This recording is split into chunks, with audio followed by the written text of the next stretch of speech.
자, 5단계로 나누어 분석하는 피셋 문제 해결 과정에 대해서 알아보도록 할게요. 자, 피셋 문제 해결 과정 5단계 어떤 것들이 있나? 제가 머리 글자를 한번 보여드릴 테니까 어떤 단계가 있을지 한번 예상해 보세요.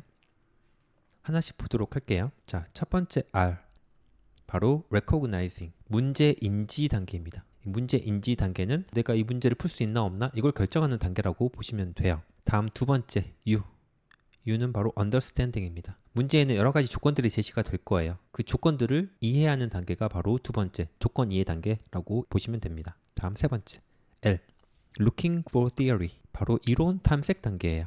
제시된 문제를 풀기 위해 어떤 이론, 어떤 방법을 동원해야 될까? 그 방법을 찾는 단계가 바로 이론 탐색 단계거든요. 다음 네 번째 E는 뭐냐면 evaluating입니다. 조건 적용 단계예요. 문제 인지, 조건 이해까지가 문제를 이해하는 단계였다면, 그리고 이론 탐색가 문제를 해결하는 방법을 찾았다면 이 두 가지를 조합을 해야 되겠죠. 조합하는 그 단계가 바로 조건 적용 단계라고 이해를 하시면 됩니다. 다음 마지막 R replying 정답 도출 단계예요.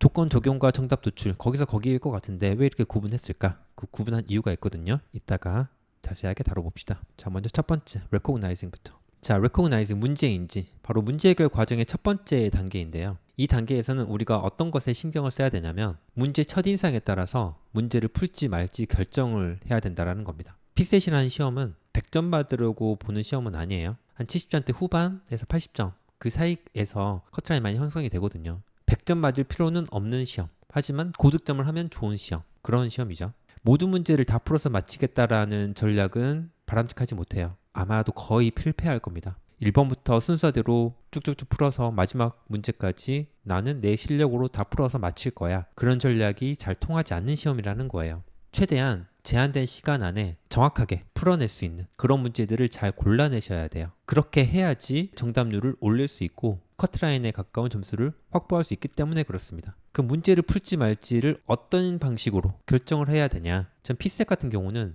최대 30초를 이야기를 하거든요. 최대 30초 안에 내가 이 문제를 풀 수 있을까 없을까를 결정하셔야 돼요. 무엇을 기준으로 판단하느냐? 추가로 2분 내지 3분을 더 들여서 이 문제를 풀 수 있다는 생각이 든다면 도전하는 거예요. 좀 가망 없다 라고 한다면 다른 문제로 넘어가는 거죠. 나중에 다시 돌아오기만 하면 되는 거거든요. 나중에라도 내가 넘어간 문제를 다시 볼 수 있을 만한 시간적 여유가 있다면 괜찮아요. 초반에 막 5문제, 6문제를 연달아 건너뛰면 그렇게 해도 되냐? 돼요. 상관없어요. 나중에 다시 돌아오기만 하면 되는데 그걸 나중에 못 돌아오면 문제가 생길 수 있다는 겁니다. 초반에는 잘 건너뛰다가 중간에 어느 한 문제 탁 걸려가지고 그 문제만 막 10분 쓰고 이러면 절대 안 된다라는 거예요. 최대 30초 안에 2, 3분 동안 문제를 추가로 풀 수 있을지 없을지를 결정하자라는 겁니다. 처음에 봤을 때는 굉장히 어렵고 잘 안 풀리고 시간 오래 걸릴 것 같은 그런 문제도 나중에 두 번째로 돌아오잖아요. 그러면 첫 번째 안 보였던 부분들이 눈에 들어오는 경우가 있어요. 처음에 봤을 때는 당황해서 그 문제에서 요구하는 내용, 출제자가 물어보고 있는 내용 이런 것들이 눈에 잘 안 들어올 수 있거든요. 긴장하거나 당황하거나 흥분하거나 할 때는 시야가 좁아져요. 넓게 못 보는 거예요. 문제가 전체적으로 어떻게 생겼는지 뭐가 중요한 건지 이런 것들이 안 보이고 어느 한 곳에 시선이 꽂혀서 거기만 계속 읽게 되고 거기만 계속 보게 되고 그런 게 반복될 가능성이 높다는 겁니다. 거기서 어찌됐거나 벗어나서 다른 문제를 풀다가 오면은 좁아졌던 시야가 조금 넓어질 가능성이 높아요. 그런 상태에서 나중에 그 문제를 보면은 처음에 봤을 때보다는 훨씬 더 문제에서 요구한 내용들이 더 잘 보이게 될 겁니다. 안 풀리는 문제에 너무 매달리지 마시고 넘어가세요. 나중에 다시 돌아오면 된다라는 거 항상 명심하시고 넘어가시면 된다라는 겁니다. 그럼 뭘 근거로 이 문제를 풀지 말지를 결정을 해야 되냐? 여러 가지 요소들이 있어요. 발문에서 뭘 묻고 있는지, 문제 유형은 어떠한지, 어떤 자료가 제시됐고 선지랑 보기에는 어떤 내용들이 나왔는지 자세하게 볼 필요는 없어요. 그냥 대충 한번 훑어보는 거예요. 아, 이거는 내가 예전에 풀어봤던 문제랑 좀 비슷한 문제네. 내가 풀어봤던 문제 중에 이런 문제는 난 자신 있게 풀어봤어. 좀 어렵게 풀었던 기억이 있어. 그것에 따라서 판단하실 수가 있겠죠. 어떤 문제를 풀어야 되고 어떤 문제를 건너뛰어야 되냐. 일괄적으로 정해드릴 수가 없어요. 사람마다 다 다르기 때문에 일반적으로 어렵게 느껴지는 문제, 이런 문제는 일반적으로 좀 쉽게 느껴지는 문제 그런 게 없는 건 아닌데 근데 모든 사람이 다 거기에 동의하는 건 아니거든요. 여러분들이 직접 여러 문제를 풀어보시면서 여러분만의 기준을 만드셔야 돼요. 나는 주로 어떤 문제를 잘 맞추는지 어떤 문제를 좀 틀리는지 그런 것들을 잘 판단하셔야 이 문제 인지 단계를 현명하게 넘기실 수 있을 겁니다. 그렇게 하셔야지 되고, 제가 이후 말씀드릴 4단계 더 추가해서 전체적으로 5단계 중에 저는 문제인지가 가장 중요하다고 생각해요. 이 문제인지 단계를 현명하게 잘 넘겨야지 그 이후 시간 운용이 가능하거든요. 그러지 않고 이걸 너무 소홀히 넘기시면은 나중에 굉장히 곤란한 상황에 처해질 수가 있다는 거, 그 점을 좀 주의해 주셨으면 좋겠습니다. 2번째 단계로 넘어가 볼게요. 2번째는 바로 조건 이해 단계입니다. 자, 여기서 조건이라는 거는 제가 좀 범위를 넓게 잡을 거예요. 문제에서 제시된 여러 가지 자료들이 있을 겁니다. 문제를 풀기 위해 꼭 알아야 되는 내용들, 문제를 풀기 위해 제시된 여러 가지 조건들, 때로는 제시문이 될 수도 있고, 표가 나올 수도 있고, 차트가 나올 수도 있고, 수식이 나올 수도 있고, 제목이나 단위, 각주, 여러 가지 것들이 있는데 그런 것들을 다 아우르는 개념으로 저는 조건이라는 표현을 쓸 거예요. 조건 이해에서 가장 중요한 거는 문제를 풀기 위한 여러 조건들을 깊게 이해하는 그런 게 필요하겠죠. 문제에 제시된 조건이 어떤 의미를 갖고 있고 여러 조건들이 제시된다고 했을 때 각 조건 간의 관계는 어떻게 되는지 거기까지 분석하셔야 된다라는 겁니다. 자, 여기까지가 조건 이해 단계였고, 그 다음에 3번째 단계로 넘어가 봅시다. 자, 3번째는 Looking for Theory, 이론 탐색 단계입니다. 자, 여기서도 이야기하는 이론이라는 거는 범위가 좀 넓어요.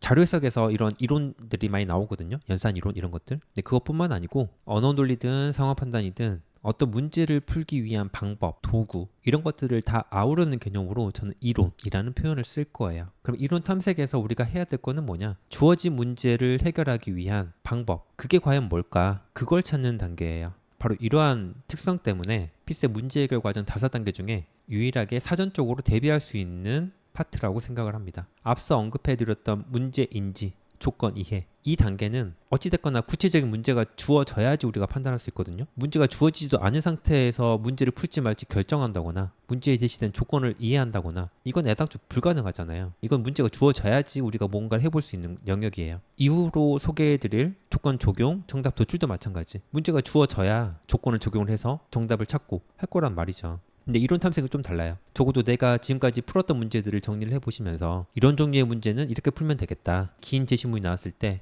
이 긴 제시문을 먼저 보고 나중에 선지 보기를 볼 거냐, 아니면 선지 보기를 먼저 보고 제시문을 나중에 볼 거냐, 아니면 그냥 왔다 갔다 하면서 볼 거냐, 제시문을 읽을 때도 그냥 줄줄줄 그냥 읽을 건지, 아니면은 각 단락별로 중요해 보이는 문장만 먼저 골라서 읽을 건지, 아니면 키워드 위주로 그냥 스캔해서 볼 건지, 여러 가지 방법들이 있잖아요. 그런 것들을 정할 수 있잖아요. 바로 그런 게 바로 이론 탐색 단계에 다 포함된다고 보시면 됩니다. 그래서 이론 탐색 단계가 문제 해결 과정 중 유일하게 완벽히 준비할 수 있는 단계라고 저는 생각을 하고, 시험을 준비하는 입장에서는 꼭 그렇게 해야 된다라는 생각도 하고 있어요. 지문 독해, 명제 논리, 여기까지는 언어 논리 파트에 주로 해당이 될 것이고, 도표 읽기, 연산 이론 이런 것들은 자료 해석에서 주로 다루는 내용이죠. 법조문은 상황 판단에서 중요하게 평가하는 이론입니다.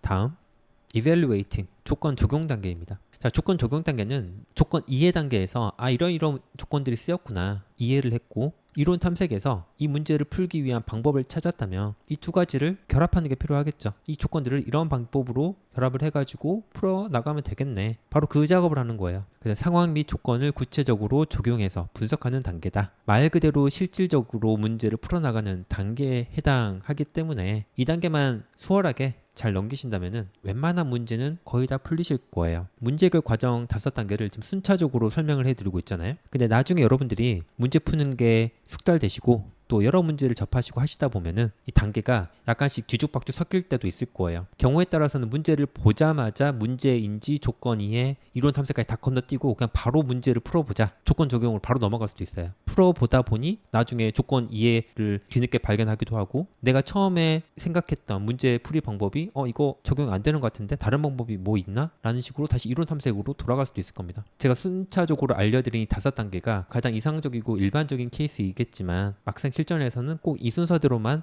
진행되진 않는다. 얼마든지 뒤죽박죽 섞일 수도 있다. 그래서 조건 적용은 이전 단계와 연계할 수도 있지만 경우에 따라서는 바로 적용할 수도 있다라는 겁니다. 나중에 시간을 세이브하기 위해서는 조건 적용 단계로 바로 넘어가는 그런 경우도 종종 있을 겁니다. 그렇게 되기까지 또 여러분들이 문제를 또 많이 풀어보셔야 되겠죠. 자, 그 다음 마지막 replying, 정답 도출 단계로 한번 봅시다. 제가 굳이 조건 적용 단계와 정답 도출 단계를 구분한 이유가 있다라고 말씀을 드렸어요. 조건 적용 단계가 거의 실질적으로 문제를 풀어나가는 단계라면 거기서 끝내도 되잖아요. 거기서 문제를 거의 다 풀어낸 거니까. 자, 정답 도출 단계를 따로 떼낸 이유가 있어요. 그 이유가 뭐냐면 우리가 문제를 푼다는 것과 문제에서 요구하는 정답을 찾는 게 비슷한 듯 하면서도 좀 다른 것 같더라고요. 그 이유 중에 하나가 여러분들 그런 경험을 하신 경우 많으실 거예요. 나는 분명히 문제를 맞게 푼 것 같아요. 채점을 했는데 틀려 있어요. 왜 틀렸지? 하고 봤더니 문제에서 옳은 것만을 고르라 라고 했는데 나는 옳지 않은 걸 고르았거나 반대로 했거나 그런 경우 있죠. 또 하나, 문제 풀다 보니 A랑 B를 비교를 해야 돼요. 나는 분명히 A가 B보다 크다고 판단을 했어요. 근데 정작 보기에서는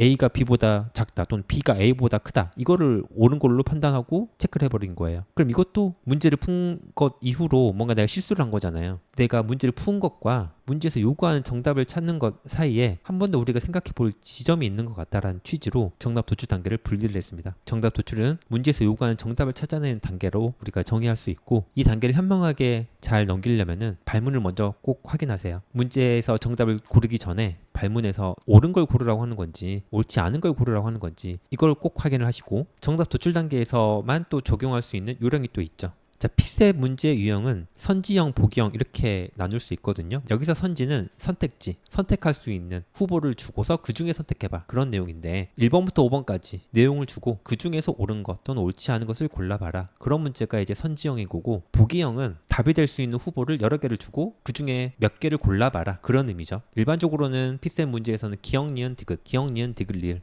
이런 식으로 보기를 주고, 선지에서는 그것들을 조합을 하죠. 기역, 니은, 기역, 디귿, 니은, 리을 이런 식으로 그렇게 해서 옳은 것 또는 옳지 않은 것을 고르는 그런 문제가 보기형입니다. 각각에 따라 활용할 수 있는 전략이 또 다르기도 할 거예요. 선지형 같은 경우는 나머지 4개가 확실하게 오답이면 나머지 하나가 정답일 수밖에 없잖아요. 어찌됐거나 5개 중에 하나가 정답인 건 확실하니까 그런 식으로 접근할 수 있을 거고, 물론 시간은 걸릴 수 있겠지만, 반면 보기형 같은 경우는 기역, 니은, 디귿 또는 기역, 니은, 디귿, 리을 이 3개 또는 4개의 보기를 모두 다 확인하지 않더라도 선지 구조상 답이 확정이 되는 경우도 나올 수 있거든요. 유연하게 잘 대처를 하면 보기형에서 활용해 볼 여지가 있지 않을까라는 취지로 선지형, 보기형에 따라서 정답 찾는 요령이 좀 다를 수 있으니 숙지하면 좋겠죠.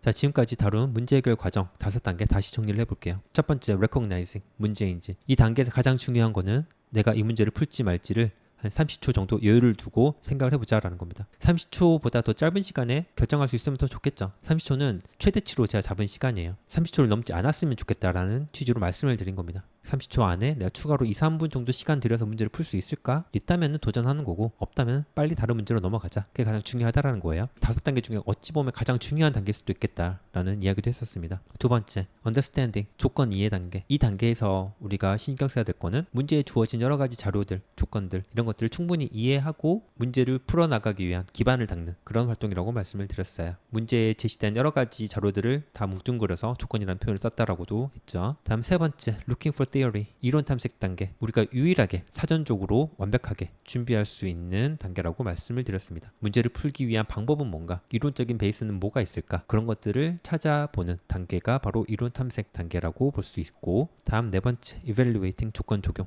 이 문제 인지와 조건 이해가 문제 이해 파트라면, 이론 탐색이 문제를 푸는 방법을 찾는 단계라면, 조건 적용과 정답 도출은 문제 해결 단계가 되겠죠. 그래서 문제 해결 단계의 첫 번째 단계로 조건 적용 단계에서는 내가 이해한 조건과 조건을 이용해서 문제를 어떻게 풀 것인지 방법, 이 두 가지를 결합해서 실질적으로 문제를 풀어나가는 그 단계가 바로 조건 적용 단계가 되겠다라는 이야기도 말씀을 드렸습니다.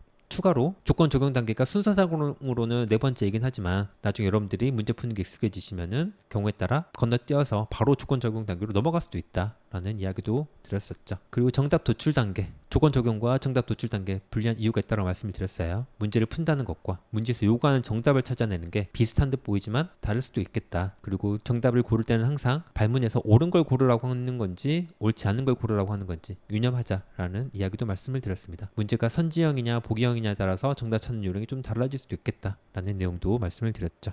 자, 여기까지가 문제 해결 과정 5단계였고, 지금부터는 4가지 유형으로 구분한 피셋 정복 단계에 대해서 알아봅시다. 자, 이 정복 단계라는 거는 제가 만든 용어라고 말씀을 드렸어요. 어떤 개념을 바탕으로 제시한 개념이냐, 메타인지 개념을 많이 들어보셨을 겁니다. 공부법에서는 이 메타인지가 굉장히 중요하게 작용을 하는데요. 이 메타인지에서 이 메타라는 게 어떤 의미를 갖고 있냐면 무엇에 관하여 또는 무엇을 초월하여 라는 의미가 있어요. 라틴어에서 유래한 걸로 알고 있거든요. 앞에 메타가 붙었다 라고 한다면은 그 뒤에 나오는 단어를 좀 초월한 그 뒤에 나온 단어에 관한 무엇 그런 의미로 해석을 하는 게 일반적이에요. 그래서 메타인지라고 한다면 인지에 관한 인지, 인지를 초월한 인지, 초인지 뭐 이런 식으로 번역을 하죠. 그렇다면 그건 도대체 무엇인가? 라는 이야기를 우리가 다룰 겁니다. 우리가 인지한다라는 거는 내가 뭔가를 발견을 한 거예요. 발견을 하고 내가 그거를 이해하고 있는지 아닌지 그걸 판단하는 과정이라면 그걸 내가 인지하는 과정이라고 우리가 이야기할 수 있잖아요. 메타 인지라고 한다면 그 인지하는 과정 자체를 돌아보는 거예요. 그래서 내가 이해했다고 생각한 게 진짜 내가 이해한 게 맞는지, 그 이해했다라고 판단한 근거는 뭔지, 그게 과연 타당한지 그런 것까지 판단해 보는 게 바로 메타 인지입니다. 공부법에서 이게 굉장히 중요하다고 말씀을 드렸어요. 그 이유가 제가 아까 말씀드렸죠. 제가 생각하는 공부는 알고 있는 것과 모르고 있는 것을 계속 구분해 나가는 과정이라고. 그 과정 속에서 내가 알고 있는 거 모르고 있는 거 구분해 나가는 메타인지가 굉장히 중요하게 작용할 수밖에 없겠죠. 그래서 제가 제시한 이 정복 단계의 개념은 이 메타인지를 토대로 제가 이름 붙인 개념이다 라는 겁니다. 그럼 이 메타인지는 어떤 식으로 접근할 수 있을까? 이거 자체가 굉장히 추상적인 개념인데 그 다음 슬라이드에서 한번 볼게요.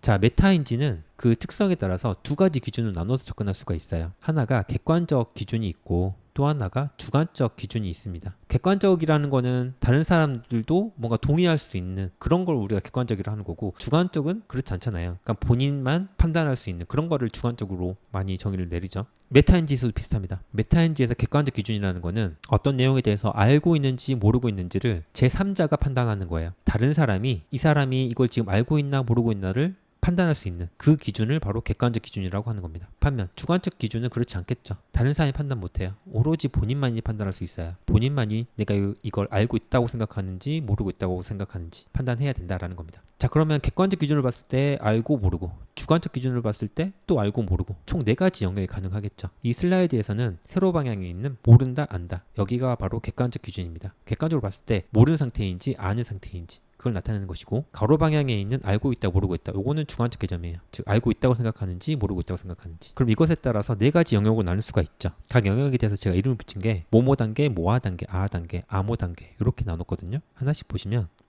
모모 단계는 모른다는 것을 모르고 있는 상태이고, 두 번째 모아 단계는 모른다는 것을 알고 있는 단계예요. 세 번째 아 단계는 안다는 것을 알고 있는 상태를 의미합니다. 마지막 아모 단계는 본인이 잘 알고 있는데 정작 본인만은 그걸 모르고 있는 상태가 아모 단계예요. 그게 가능하냐? 가능할 것 같지 않은데 라는 생각할 수 있는데 가능하거든요. 이따 좀 더 자세히 알아봅시다. 일반적으로 사람의 인지 수준은 이 순서대로 점점점 향상된다라고 알려져 있어요. 항상 그렇다는 보장 물론 못하지만 모모 단계를 시작으로 해서 모아, 모 이렇게 점점점 인지 수준이 올라간다고 알려져 있기 때문에 좌표 평면 연상이 되도록 이런 식으로 구성을 해봤습니다. 자, 그럼 모모 단계부터 한번 볼게요.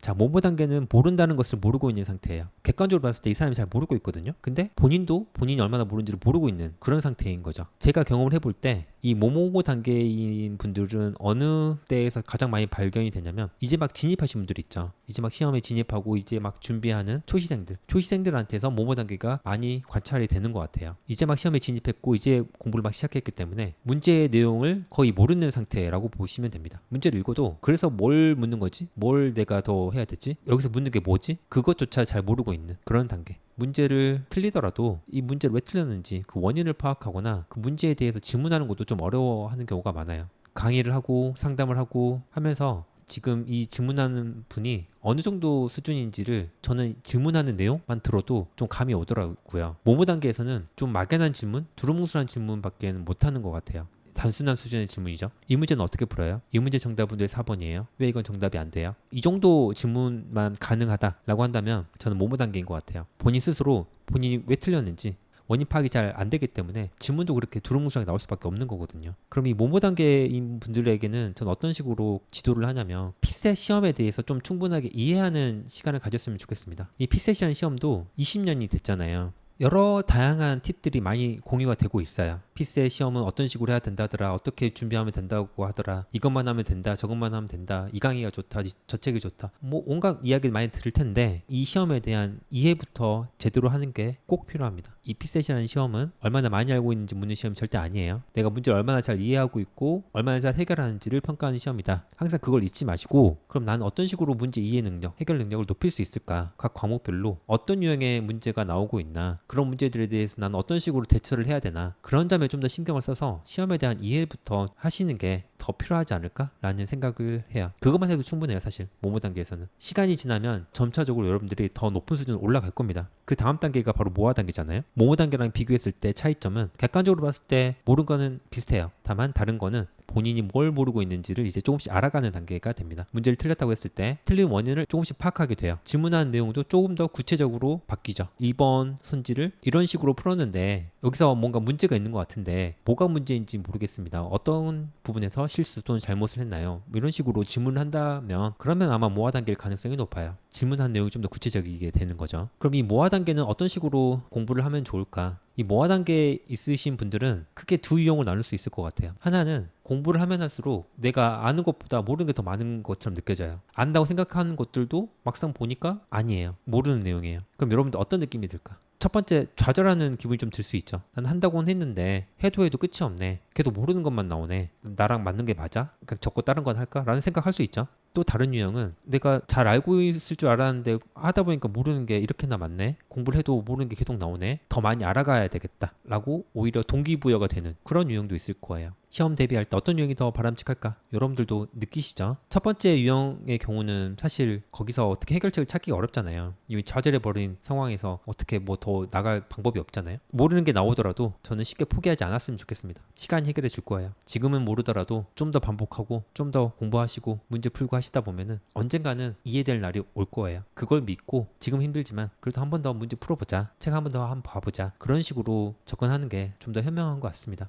그 다음 세 번째 아하 단계로 한번 가볼게요. 이제 여기서부터는 객관적으로 아는 게 더 많은 그런 상태가 돼요. 그리고 아하 단계 같은 경우는 본인도 알아요. 본인도 안다는 것을 알고 있는 그런 상태입니다. 자, 앞서 살펴본 모아 단계 있죠. 모모 단계에서 모아 단계로 가는 거는 그렇게 어렵지 않거든요. 어느 정도 시간 해결해 줄 겁니다. 문제 풀고 시험 보고 강의 듣고 하다 보면 모르는 것들 나오는 거는 자연스러운 거고 점차적으로 내가 이런 것들을 모르고 있구나라는 거를 느끼게 되잖아요. 그럼 모아 단계에서 아하 단계로 가는 건 어떨까? 여기도 시간이 걸릴 거고 시간이 어느 정도 해결해 주는 것도 있을 텐데 막연하게 그냥 시간 해결해 주겠지라고만 믿고 내버려 두기에는 좀 더 생각해 볼 여지가 있어요. 그렇게 하다가는 시간이 너무 많이 걸릴 가능성이 높아요. 이 아하 단계는 안다는 것을 알고 있는 상태이고 이 단계가 되면은 이제 웬만한 문제는 거의 다 아실 거예요. 문제 내용을 대부분 아는 상태가 되고 이제는 틀린 문제에 대해서 원인뿐만 아니라 해결책까지도 제시할 수 있는 실력을 갖추시게 될 겁니다. 이 단계에서는 본인이 어떻게 풀었는지 그 과정을 다른 사람에게 설명도 해보실 수 있을 거예요. 저는 그렇게 되기를 바라요.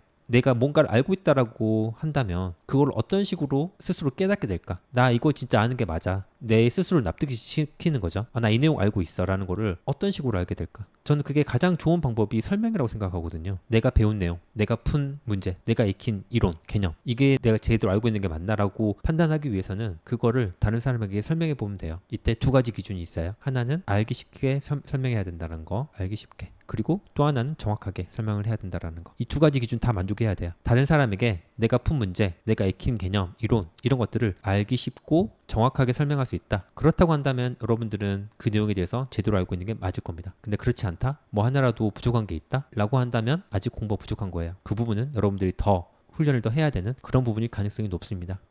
다음 네 번째 암호 단계 가봅시다. 자, 암호 단계는 아하 단계까지 와도 충분히 합격권이라고 들거든요. 아하 단계는 거기서 이제 한 단계 더 나간 건데 다른 사람이 봤을 때는 잘해요. 근데 정작 본인은 그거를 잘 체감하지 못하는 그런 단계이거든요. 이 단계는 문제는 거의 완벽하게 알 겁니다. 다만 차이가 있다면 정작 본인은 문제를 어떻게 풀었는지 그 과정을 설명하는 걸 어려워해요. 약간 직관적으로 문제 푸는 분들이 암호 단계일 가능성이 높거든요. 직관적으로 푸는데 푸는 족족 문제를 다 맞힌다라고 한다면 암호 단계일 가능성이 높습니다. 이 단계는 어떤 걸 떠올리시면 쉽냐면 요즘도 TV에서 방영하죠. 그 생활의 달인이라는 프로. 거기 나오시는 분들이 거의 암호 단계라고 보시면 돼요. 본인은 수십 년 동안 어떤 기술을 갈고 닦았기 때문에 본인한테 되게 쉬워요. 남들이 보기에는 우아하는 기술인데 본인은 그냥 별거 아닌 것처럼 숨 쉬듯이 막 한단 말이죠. 그러면 취재진들이 대단한 이 기술을 전수하실 생각 없냐 라고 질문한다면 아마 100이면 100 거의 그렇다라고 전수하고 싶다라고 이야기를 할 거예요. 근데 그걸 어떻게 전수할 수 있을까? 전수하기 어려울 겁니다. 이미 본인 몸에 너무나 익은 그런 기술이기 때문에 본인이 너무 자연스럽게 느끼고 당연하게 느끼는 그런 기술을 정작 다른 사람에게 알기 쉽게 정확하게 설명하는 것 자체가 너무 힘든 거예요. 말로 표현하기가 힘든다는 거죠. 그냥 내가 하는 거 보고 따라해라 이런 수준밖에 안 되는 거죠. 그렇다 보니 이 달인과 같은 경지에서는 역으로 조심을 해야 될 게 이해하고 있는 게 진짜 제대로 이해하고 있는 게 맞는지 이거를 저는 항상 확인하라고 이야기를 해요. 큰 변수가 없는 한은 점수 잘 나올 거거든요. 근데 시험이라는 거는 변수가 존재해요. 항상 나의 컨디션도 문제고 내가 배치받은 고사장도 문제고 그 고사장에 누가 앉고 시험 감독관으로 누가 들어오고 이게 알게 모르게 굉장히 중요한 변수로 작용하거든요. 그럼 변수들에 의해서 내 시험 성적이 오르락내리락 할 수도 있어요. 항상 평정심을 유지를 하고 내가 문제를 풀 때 내가 지금 너무 직관에만 의존한 건 아닌지, 왜냐하면 그 직관에 의존하는 게 경우에 따라서는 여러 변수에 흔들릴 수 있으니까 그런 것들을 내가 잘 체크하고 있는지 조심해 주시면 좋겠습니다. 자, 지금까지 피셋 정복 단계의 4가지 유형에 대해서 알아봤어요. 모모 단계부터 모아 단계, 아하 단계, 암호 단계까지. 각각의 단계마다 어떤 특징이 있고 어떤 것 위주로 공부하면 좋겠고 그런 내용들에 대해서도 알려드렸죠. 여러분 본인은 지금 어느 단계에 있는지 잘 한번 판단해 보시고 이후 공부하는데 좀 참고를 했으면 좋겠습니다. 자, 제가 지금까지 2가지 개념을 말씀드렸죠. 하나는 피셋 문제풀이 과정 5단계에 대해서 말씀드렸고 또 하나는 피셋 정복 단계 4가지 유형에 대해서 말씀드렸어요. 이게 제가 강의하는 순서에 의해서 이걸 2개를 따로따로 설명드리긴 했는데 사실 이 2가지 개념은 서로 엮어서 봐야 돼요. 어떤 의미냐면 제가 표를 하나 보여드릴 거거든요. 전 이 표를 피셋 정복 단계 매트릭스라고 이름을 붙이는데 자, 이 표를 한번 봅시다. 이 표에 제가 이야기하고 싶은 내용이 다 들어가 있어요. 자, 이 가로 방향으로는 문제 해결 과정 5단계가 나와 있네요. 그리고 세로 방향으로는 피셋 정복 단계 4유형이 나와 있어요. 자, 이 표가 의미하는 거는 어떤 거냐면 우리의 인지 수준이 항상 일정하지만은 않다라는 겁니다. 어떤 날은 공부가 되게 잘 돼요. 근데 어제는 공부가 되게 안 됐던 날이었거든요. 근데 오늘은 공부가 되게 잘 되는 거예요. 근데 또 날이 바뀌고 내일이 되면 또 공부가 안 될 수도 있죠. 이게 날짜마다 요일마다 공부하고 싶은 느낌? 이게 조금씩 다를 수도 있고 이게 하루 컨디션에 따라서도 달라질 수 있거든요. 아침에 공부 잘 되는 때가 있고 또는 오후에 잘 될 때가 있고 때로는 저녁에 잘 될 때가 있고 한단 말이죠. 심지어는 한 문제를 풀면서도 나의 인지 수준이 막 오르락내리락 할 수도 있을 겁니다. 제가 그린 표는 그런 상황을 이야기를 한 거예요. 우리의 인지 수준이 한 문제를 풀면서도 일정하게 유지되지 않는다. 한 가지 사례를 봅시다. 어떤 사람이 문제를 풀어나갈 때 이런 식의 인지 변화를 겪었다고 봅시다. 문제 인지에서는 아하 단계로 시작을 해서 조건 이해 이론 탐색으로 가면서는 점차적으로 떨어지고 조건 적용 정답 도출로 가면서 다시 회복하는 그런 과정. 제가 시나리오 하나 보여드린 건데 지금 이 사람은 어떤 과정을 겪었을까? 문제 인지 단계에서 아하 단계라는 거는 행복한 단계예요. 여기 보시면 이모티콘도 제가 같이 그려놨는데 이 아하 단계 이모티콘이 제일 밝아 보이지 않나요? 표정이? 제가 일부러 이거 넣었는데 문제 인지 단계에서 아하 단계라는 거는 30초 동안 판단해 보니 이 문제 내가 충분히 풀 수 있을 것 같아. 실제로도 그랬고 한번 도전해 볼까? 라는 생각으로 임했을 거예요. 근데 조건 이해 단계에서 모아로 떨어졌네요. 이게 뜻하는 거는 뭘까? 나 자신 있게 문제를 풀려고 접근했는데 좀 더 자세히 보니까 조건 중에 내가 좀 자신 없어 하는 조건들이 나와요. 좀 까다로운 표가 나왔거나 차트가 나왔을 수도 있고 제시된 수식이 좀 이해하기 어려운 수식일 수도 있고 선지나 보기에서 어려운 내용이 나올 수도 있을 겁니다. 그러면 모아 단계일 가능성이 높아요. 이론 탐색에서 모모 단계까지 떨어졌다라는 거는 문제를 풀기 위한 핵심적인 이론, 방법 그걸 놓친 거예요. 근데 본인이 놓쳤다는 것조차 몰라요. 그럼 대응이 어렵겠죠. 놓친 걸 알았다면 어떻게든 다른 방법을 취해 볼 텐데 아니면 떠올려 보기라도 할 텐데 그것조차 못하는 상황이니까 비유를 해보면은